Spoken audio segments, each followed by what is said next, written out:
আলাইকুম বন্ধুরা, আবার চলে আসলাম মায়ের রান্না করে।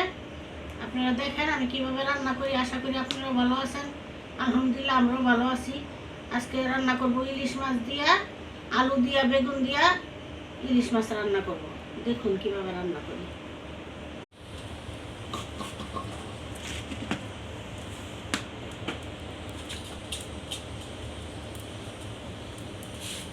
তেল দিয়ে দিব।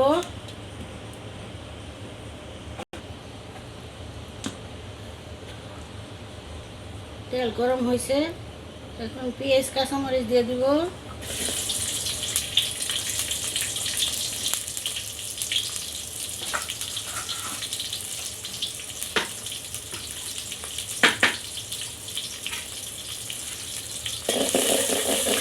পেঁয়াজটা কাঁচামরিচটা একটু ভেজে নিব।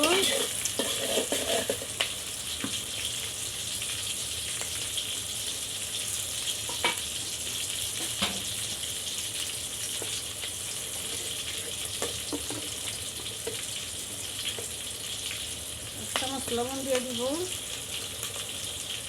আর একটু দিয়ে দিলাম।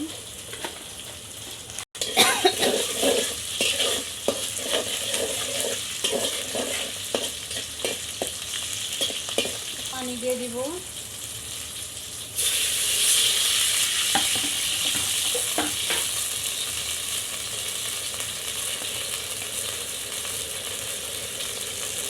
আধা চামচ ধনিয়ার পাতা দিয়ে দিলাম।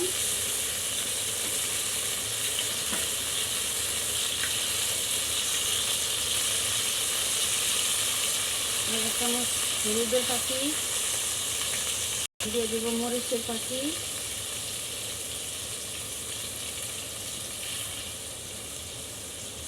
এক চামচ মরিচের পাতি দিয়ে দিলাম। দিব তো আদা বাটা, আদা রসুন বাটা,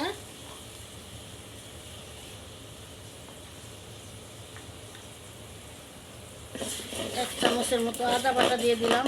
আদা রসুন একসাথে বাটা, আর একটু দিয়ে দিব, নিব।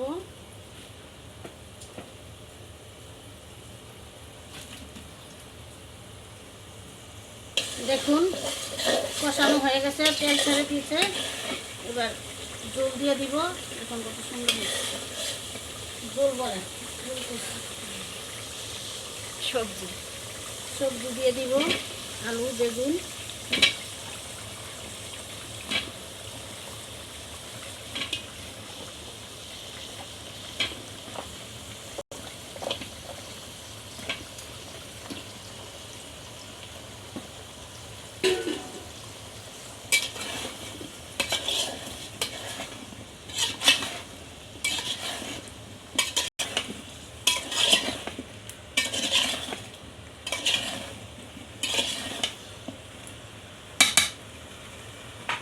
এখন একটু ঢেকে দিব, আবার একটু নাড়া দিয়ে দিব। এখন আমার কষানো হয়ে গেছে, তেল দিয়ে দিব।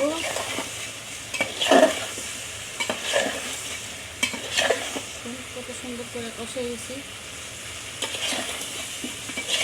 অনেক সুন্দর হয়েছে।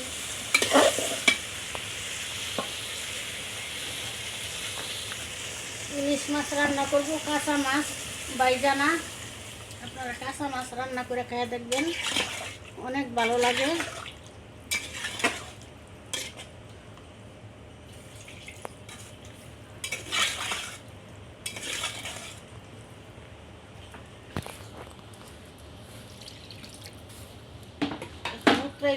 মাছ দিব, ডেকে দিলাম। চলে আসলাম মায়ের রান্না করে। একটু দেখে মাছ দিব।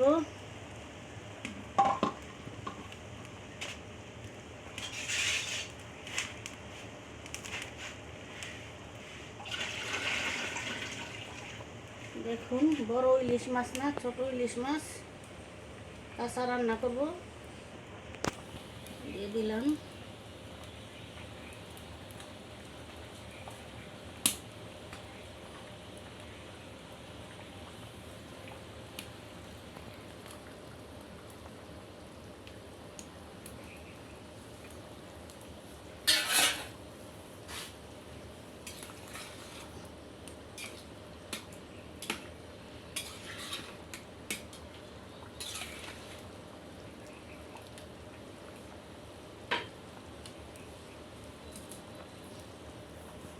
ঢেকে দিব, আবার একটু লাড়া দিয়ে দিব।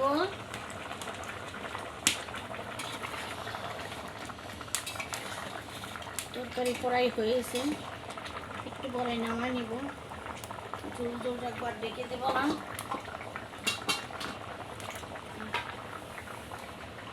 দেখুন আমার তরকারি হয়ে গেছে, এবার নামাই নিব।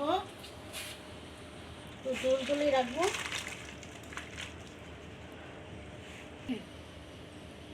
দেখুন কত সুন্দর হয়েছে, এভাবে রান্না করে খেয়ে দেখবেন, অনেক ভালো লাগে। আমি একটু ঝোলই খাই, আর ইলিশ মাছ আমার কাছে কাঁচা রান্নাই ভালো লাগে, এভাবেই রান্না করি। বন্ধুরা এই শেয়ার করবেন, লাইক করবেন, সাবস্ক্রাইব করবেন। যদি কোনো ভুল ত্রুটি হয়ে থাকে কমেন্ট করে জানাবেন। আমরা নতুন ভিডিও করতেছি, আপনারা আমাদের পাশে থাকবেন। আপনারা আমাদের পাশে থাকলে আমরা একটু উৎসাহটা বাড়বো, নতুন নতুন রেসিপি নিয়ে আমরা আসতে পারবো। আসসালামু আলাইকুম।